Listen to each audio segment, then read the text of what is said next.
Yeah, hello everyone. On behalf of Equirus Securities, I welcome you all on the fourth quarter FY23 conference call of Rolex Rings. From the management side, we have Managing Director Mr. Manish Madeka and CFO Mr. Hiren Doshi. Without further ado, I hand over the call to Mr. Hiren Doshi for opening remarks, post which we'll open up for Q&A. Over to you, Hiren bhai. Thank you, Asutosh. Good evening, ladies and gentlemen. Heartily welcome all of you on update on earnings call for the Q4 of FY23. We would like to update the numbers for the Q4 FY23 as well as entire fiscal FY23. In terms of revenue from operations, we have recorded gross revenue of almost 300 crore in FY20, quarter 4 of FY23, vis-a-vis quarter 3 of FY23, which was 307 crore. There is a slight decline of 4.5% or something over here, but it is compared to almost 5% more with Q4 of FY22. In terms of EBITDA margins, we have recorded 648 million in Q4 of FY23, which was in terms of percentage 21 and 6%, which was there in quarter 3 FY23 was 752 million, almost touching to 24%. In terms of PBT and PAT, would like to inform that in Q4, company has recorded PBT of 57 odd crore, vis-a-vis 65 crore of previous quarter and 46 crore PAT compared to 53 crore PAT of FY23. There is a slight decline in PAT and PBT both. That is because of overall EBITDA margin has also reduced. We'll try to justify that thing later on. In terms of overall segment-wise revenue, bearing ring almost 52% auto component, 48% of our component overall revenue, which consists 60% of my exports revenue and 40% of my domestic revenue. We'd like to inform that during Q4 FY23, as you people are very much aware, it was a bit sluggish and not having positive momentum. Our revenue was also declined by 4.5%, something what we were envisaged, and we have already indicated the same. Particularly in the reduction of or rather dip in the margin, EBITDA margin or PBT margin, that is mainly because of one change of methodology for the calculating cost reversal by the auditor, particularly for the sales in transit volume, which is having impact of somewhere about 8.25 million, 82.5 million odd on my EBITDA level. So that has dropped us my EBITDA for this particular quarter to the extent of 2.5 to 3 odd %. But the same will be regularized in the next quarter, as it would be a continuous kind of thing. Apart from that, we would like to inform that company got certain auto component business of US based car manufacturer through our tier 1 supplier, as well as certain other new customers which we will take up later on. My MD would like to brief on that.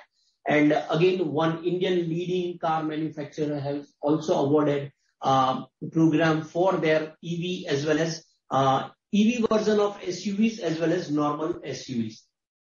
Further, would like to update that the net debt of the company has reduced to below 50 million as on 31st March 23. Again, if we check it on as on date, it has gone down to less than 300 million. Company has witnessed a strong cash flow generation, which was 210 crores in FY23. In terms of revenue segmentation, for the year FY23, we had our revenue from the passenger vehicle segment is ranging to 42-43%, along with industrial segment of 24%, and with an increase in commercial vehicle and heavy commercial vehicle, which has about to touch 27% of my revenue, and with a contribution for 5.6% odd from the EV and hybrid vehicle. In terms of overall revenue from the operations, would like to inform that for the fiscal FY23, we have recorded 1,179 crore, out of that 652 odd crore something from overseas business and 527 odd crore from domestic business. The same numbers which was there in FY22 was 1,010 crore, which consists 547 crore of overseas revenue and 463 crore of domestic revenue. Here, company had an revenue jump, overall revenue jump of 17 odd percentage. In terms of EBITDA margin, annually, if I tell you for FY23, the absolute number is 280 crore, which was 240 crore in FY22. Though the overall percentage remains 23.4%, that has not increased just because of some quarterly impact of that reversal of sales in transit, what I have just informed. In terms of profit before tax and profit after tax for FY23, company has recorded 198 crore PAT with 243 crore of PBT, which was in FY22 132 crore PAT and 194 crore with the PBT margin. As you must have seen, that company has generated strong cash flow. In FY23, company has generated almost 230 crore of operating cash flow, vis-a-vis out of that 42 odd crore something has spent for the capex. In the same numbers for the previous fiscal, it was 59 crore only operating cash flow, and the capex was 69 crore. But this year, this numbers have completely changed, and operating cash flow has completely, rather strengthened the financial position of the company. That will reflect, or rather that is being reflected in my net debt position. In terms of net debt, as on FY23, March 23, it was 47 crore only, which was 203 crore in FY22. As of now, company is having this number again. As I was mentioning, it is 30 crore only. So hardly 0.04%, what we can say a debt equity ratio.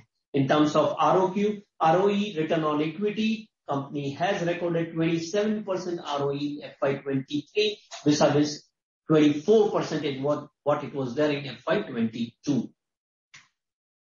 In terms of my quarterly numbers, it has already been informed to, or you all must have seen it.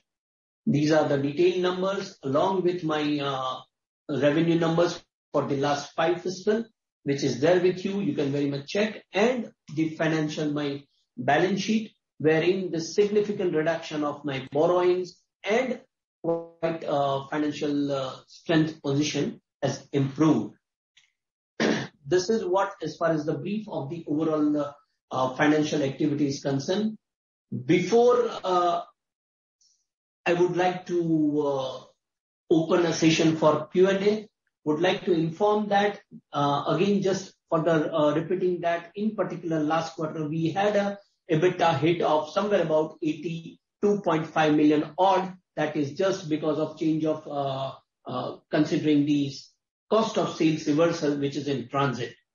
But the same would be compensated, same would be adjusted, and we would be at the same level of EBITDA 23.5 odd percentage something in the current fiscal and in current quarter also. Now I think I would like to invite your questions and Thanks, Hiren sir, for the remark. Anyone who wants to ask a question can use the raise your hand option. Once you are done asking a question, please use the lower your hand option. Anyone who wishes to ask a question can use the raise your hand option now. We'll wait for a couple of minutes for the question queue to assemble.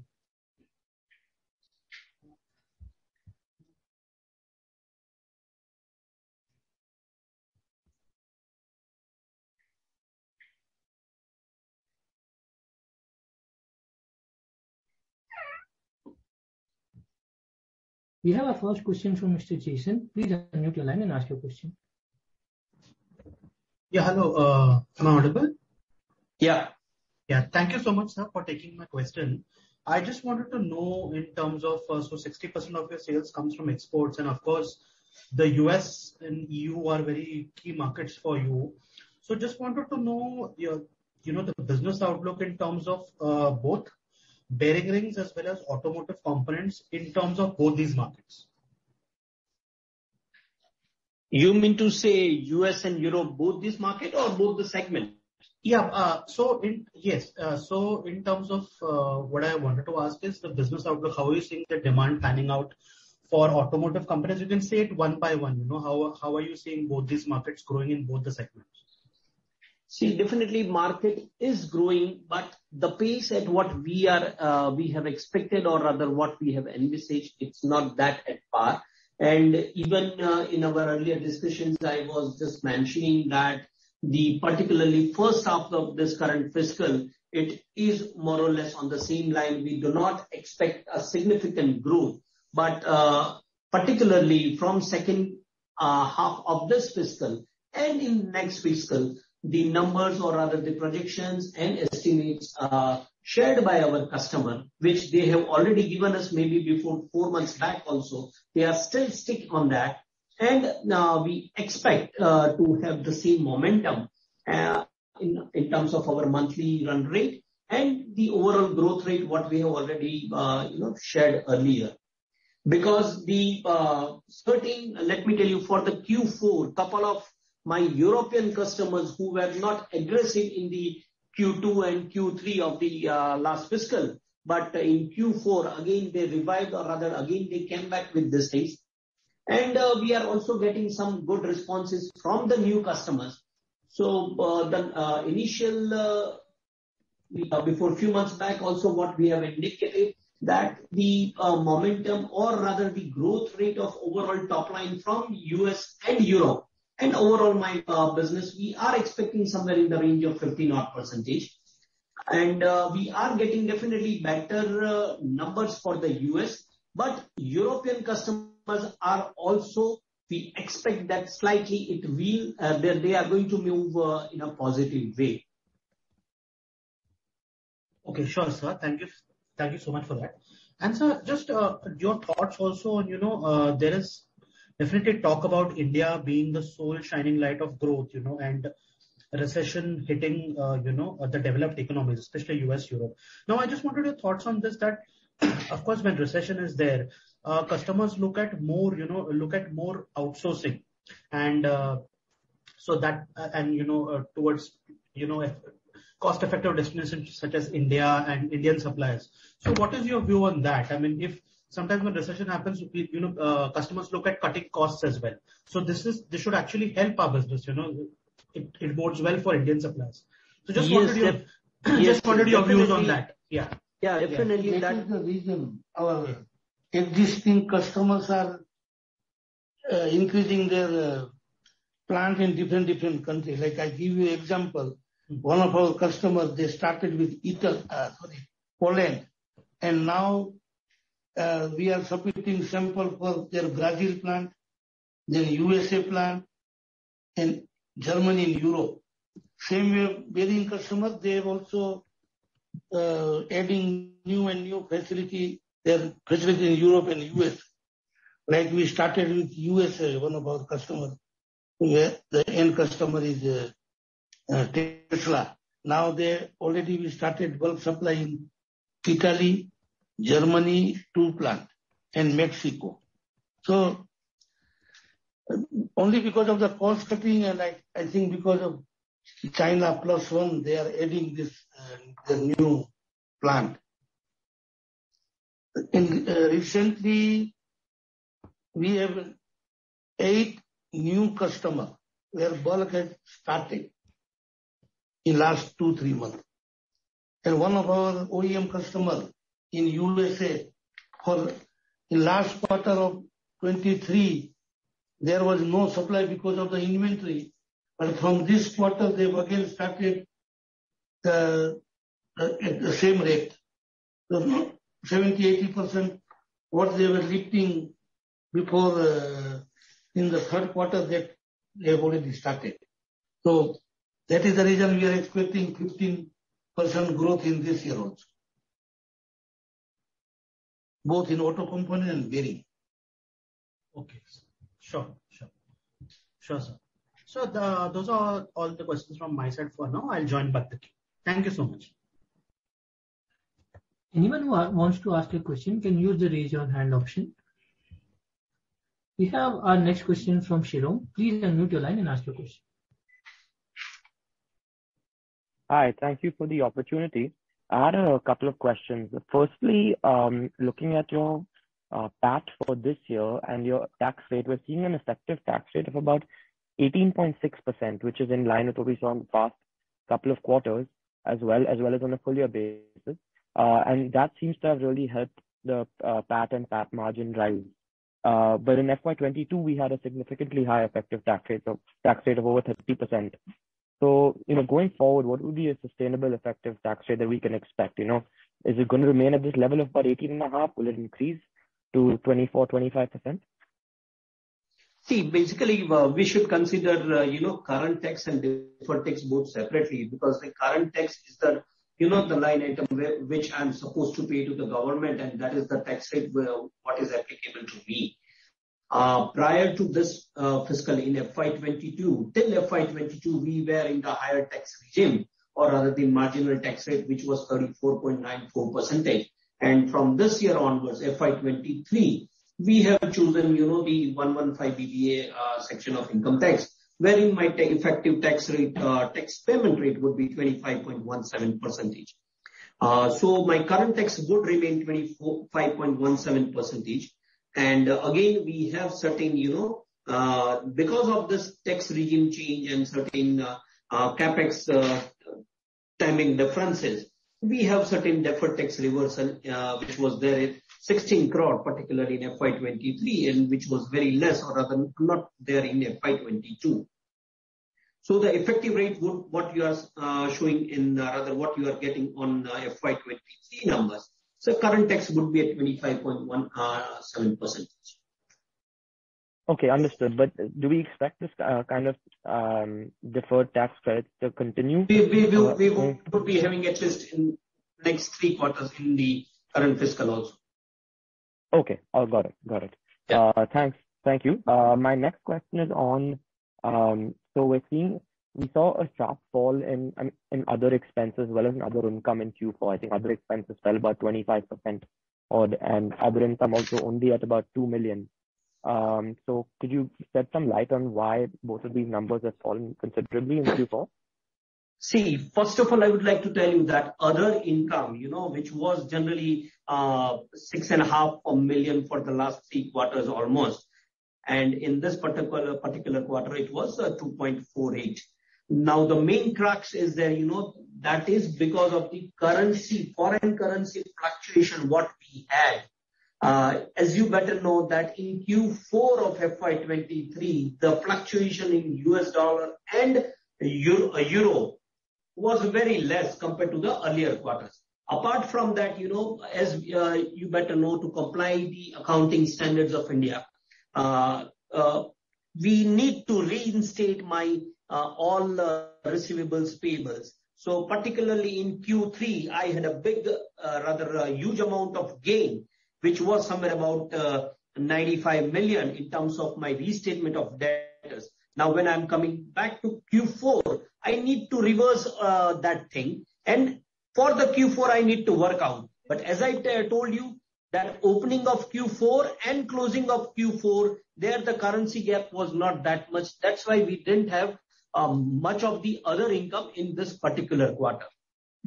Okay, so we should ideally look at this on a more of a full year basis as opposed to a quarterly basis. Is that a better way to look at it? No, it would not be even less. As I told you, 95 million something hit I got in this quarter, what I have already, recognized in revenue as on December quarter. This is a notional entry something.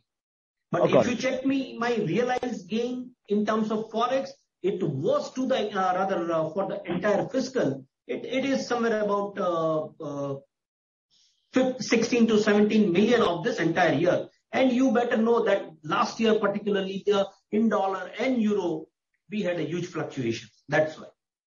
Got it. That's helpful. Thank you. And just my last question is, I remember in your previous call, you mentioned that you'll see the share of revenue from the industrial segment move up going forward. So which sectors or areas do you see this demand from the industrial sector coming from? Which specific, subsectors are you seeing the demand coming from? It is mainly from the bearing. See, recently in India also, there are 2-3 methods of making the bearing components are required. One is through forging route, one is from tube route, and one we call it tripling route. Tripling route means solid bar, very small bearing, like 62010203. This type of bearings are produced from the direct bar route. But there are many industrial type of bearing which our customers, major customers making through tube. So now there is a shortage in the tube and prices are they have drastically increased the price because they have got some other opportunity for long term. So all the customers in India, now they are diverting this industrial bearing which they are making from tube to 4G. So already we have been awarded that business of more than 40-50 crore rupees in current year, industrial segment. Same way, one of our customers in USA, they make only industrial bearing. We are supplying them more than 32 parts, and now they are going to add another 27 parts. These all parts are also for industrial bearing. Okay, got it. And within industrial, is there any particular sector, like, railways or power, things like that? See, one thing more. The railway now in India, you may have listened that this railway bearing and railway coaches now, because of this Vande Bharat train and this and that, and this wagon, we are getting good business for railway also from last 1 quarter. And from this quarter again, they have increased the volume. So railway, windmill, then industrial bearing, we don't know the end use, but it may be used in machine tools, then earth moving equipment, of highway vehicle. So, okay. And in automotive also, in EV, we have got one very big order from US based company. That bulk has not started, but once the bulk will start within 2-3 quarters, that volume is more than 150 crore annually. Oh, great. Okay, understood. Thank you. That's very helpful. And that's all for now. I'll get back in the queue for the questions. Thank you so much, sir. Yeah, anyone who wishes to ask a question can use the raise your hand option. We have our next question from Ashutosh. Please unmute your line now. Yeah, hi Manish bhai. You just mentioned about this new order from auto EV segment, where at the peak could be 150 crores. Can we throw more light, like by when we can reach this revenue? Like this will happen in 25 or 26 basically? FY25 or FY26? In total, there are 8 parts. It is for the gearbox for the EV. And we have already shipped the sample 2 times. So they call it beta and like something they call like that. So first we shipped the 300 parts. Now again, last week we shipped by air another 300 parts. So I think they are going to start the SOP from 3rd quarter, means from December of this year. SOP will start. So that major impact will come in next year. Okay. And on domestic side, you mentioned about railway is one segment where you... Yes, railway and conversion of tube into 4G. See, one of our customers was using 13,000 ton tube every year. So if they convert into forging, then the requirement will be 26,000 tons of forging. But out of that, some 3,000, 4,000 tons they have diverted to China for the small item. And slowly they will increase the volume. So that will be 100 crore business every year. This year the impact may be 30 to 35 crore. But from next year, once they will completely change from tube to forging, then that volume will be also 100 crore rupees in revenue. And this is for industrial applications? All industrial. Double row bearing, single row bearing, CRB, SRB. See, one of our customers, as I said, who have awarded us the business for EV in USA, they are also going to source their 8 components for their course requirement. And that also PPAP order we have already received. Once we receive the PPAP or this sample order, means we are going to continue in their SOP requirement also. Okay.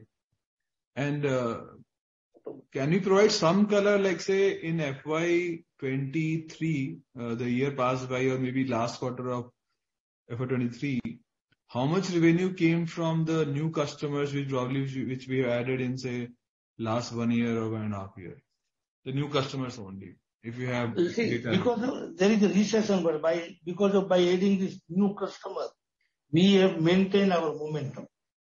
So Sir, in the FY23, the revenue from the, completely a new customer. I would like to bifurcate in 2 parts. One is the customer who has started sourcing certain components in last fiscal and added new component in this FY23, and certain other customers who have completely started in FY23. So would like to tell you that almost 15 to 18% of my total revenue, it is from the new customers, and maybe another 5 to 7% of my existing customer who have just, had a lower volume in FY22. So broadly, we can say somewhere about 16 to 18% of my revenue, it is from the new customers. Okay, 16-18% in FY23 as a whole. Yes. Customers. Okay. And so are these customers, the orders are going to ramp up further in 2023? Yes, it would be ramp up in this year also, because few customers may have started in the mid of 20 to 23. Few may have started in last quarter. Few may have started in first quarter. So now, if we consider that customer for the whole year, that itself will increase our revenue by 25 to 30%. Couple of customers from Europe in the bearing ring segments, they have started from February 23 and March 23 only. So now their bulk supply, or rather that value, would be available for next 12 months. Okay. And so, considering all this, you already mentioned that first half, we don't expect a big ramp up, but will there be a Q1Q growth happening in first quarter versus the fourth quarter? There would be, their marginal gap would be there. We expect at least somewhere about 8 to 10% growth compared to the the last quarter of FY23. This quarter also, we may have crossed compared to last quarter, but because of the summer, there is an absenteeism.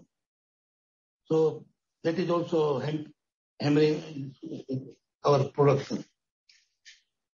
So, no, you're saying that, you're saying that Q1 will see 8-10% growth versus Q4? No, not 18. I was just telling 8 to 10. I'm saying 8 to 10%. Yeah. In Q1 versus Q4, you're saying? Yes. Okay. and margins coming back to normal. Yes. And how much CapEx will do this year? The new machine will come, right? A new machine will be coming, so that portion somewhere about 25 odd crore something dedicated for do that coating line. Apart from that, another 15 to 18 crore or something for maintenance, as well as for certain new equipment, small press machines, furnace, etc. So all put together, somewhere about 40 odd crore something what we are expecting.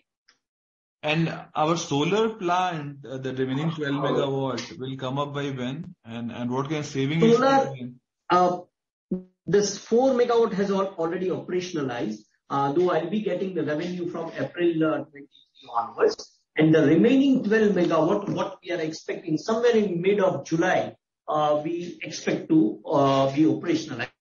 All the things have completed their inspection, physical verification, etc. Everything has been done by the government officials. Now just we are waiting for their certain other formalities and to just get plug in.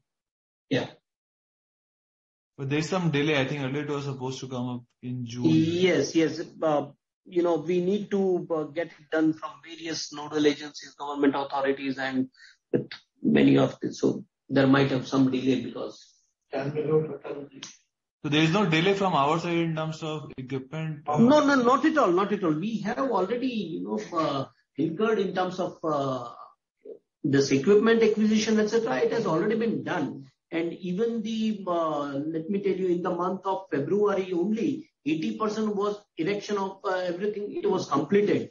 And their initial inspection got even a positive indication. But there are certain litigants in terms of getting done through government agencies, nodal agencies, and that is why it got delayed. We are trying to get it done maybe before 15th of July or something like that.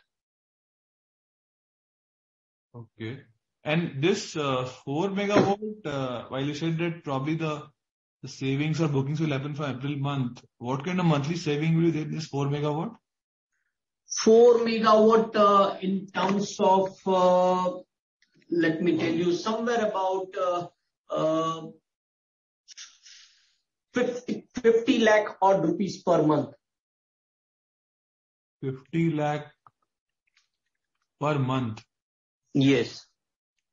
But that's a very high number, because then from that 16 megawatt, it will be almost like 2 crores per month, right? That's a very high number. We earlier talked about saving of around 14-16 crores per year from the full plant. Conservatively, I'll tell you it would be. So, it's my bad. I think 28-30 lakh rupees per this thing will be able to save. It's my bad. 30 lakh per month from 4 megawatt? 4 megawatt, yeah. So around 1.2 CR from the entire 16 megawatt once it becomes full. Yes. So broadly, somewhere about 15 to 17 crore, something what we are expecting from overall. Okay, got it. That's all from my side. Yeah. Anyone who wishes to ask a question can use the raise your hand option. We have a repeat question from Shirom. Please unmute your line and ask your question. Hi, thanks again. Just had a couple of follow-ups. So, despite the difficulties that you're expecting in Europe in H1, are you still sticking to your guidance of about 15 to 18% growth in FY24 and 20-25% in FY25? Any revisions to that? On the basis of the current order book as well as the indicators from the new customers from Europe and even in the domestic market and adding new from couple of from US market, we expect to have 15% something for FY24 and maybe 18 to 20% something for FY25. Okay, so that means your guidance is a little bit lower than what you had mentioned on the previous call of about 20-25%. As I was just telling, we are just waiting to even revamp or rather just come back to the normal level for my existing customers, which is bit getting delayed or rather it is not happening. Oh, I get it. Okay, understood. And just Okay, actually, I think that's all for me. Sorry, actually, could you give some kind of margin guidance as well for FY24-25? Margin guidelines broadly, I'll tell you, rather, our EBITDA would be more than 23.5% for FY24. And again, maybe another, 3 to 5% higher than that number in FY25. Okay, and this 23 to 23.5, is this inclusive of other income, the way you disclose in your... Yeah, it's on a gross level, I'm expecting. Okay, understood. Yeah, that's all from my end. Thank you so much. So that was the last question for the day. I would like to hand the floor to the management for closing remarks. Yeah, thank you very much for spending your valuable time and shown your interest.